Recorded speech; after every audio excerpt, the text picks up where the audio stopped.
ఏమిటి అక్క చెల్లెళ్ళు ఇద్దరు చెట్టుపట్లు ఆడిపోతున్నారు? నువ్వేమైనా అన్నావా? అయ్యో ఏమన్నా అంటే ఊరుకుంటారు మీ పిల్లలు. ఇది రోజు ఉండే భాగవతమే గాని ఎందుకో పిలిచారు చెప్పండి.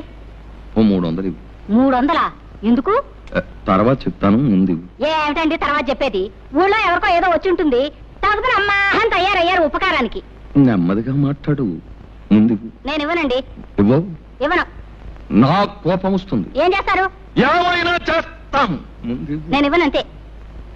ఇవ్వమంటున్నాను. ఇప్పుడు చెప్పాను. Silence silence silence. తూర్పున సూర్యుడు ఇంకా ఆలు దిద్దనే లేదు, మీరు అప్పుడే కాకా గాఘా మామాల దాకా వచ్చేసి గుణింతాలు దిద్దేసి చాచా చీచీలు అనేసుకుంటున్నారన్నమాట. మీకు బొత్తిగా భయం లేకుండా పోయిందిరా. అయినా వీధిలో అంతమందిని కూర్చోబెట్టి ఆడవాడితో తగురేట్రా నీకు? పద పద పద పద పద పద. అది కాదురా పంతులు, ఇప్పుడు ఆ సుబ్బన్నగాడు లేడు. ఎందుకు లేడు? ఉన్నాడు. వాడు పారిపోకుండా 2 మనుషులు పట్టు కూర్చున్నారు వాడిని. అది కాదురా, వాళ్ళ అమ్మకి జబ్బు చేసింది, మందు ఇప్పించకుండా ఎక్కడా ముసిల్దాన్ని చంపేస్తాడో అని నాకు భయమేసి వాడిని నానా చేవాట్లు పెట్టి ఒరే వెధవా ఇంటికి రారా 300 ఇస్తాను అని చెప్పి. ఇస్తానంటారు. ఉపకారానికి ఊరిని ఉద్ధరించడానికి మనకున్న 25 ఎకరాల పొలాన్ని 5 ఎకరాలు చేశారు. 2 ఆడపిల్లలు పెళ్లికి ఎదిగిన ఎత్తి మీద కూర్చున్నారు.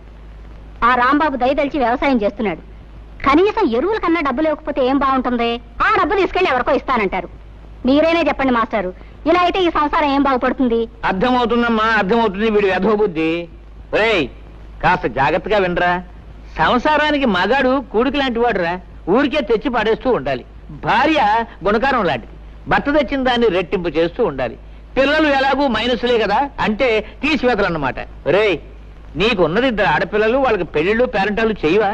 ప్లస్ గా ఉండవలసిన నీవే ఇలా మైనస్ గా తయారైతే ఎలారా? కాస్త బుద్ధి తెచ్చుకోరా, కాస్త బుద్ధి తెచ్చుకోరా. ఇదిగో వీడు ఉత్త తెలుగు మాస్టర్, వీళ్ళ లెక్క నువ్వేం పట్టించుకోకు.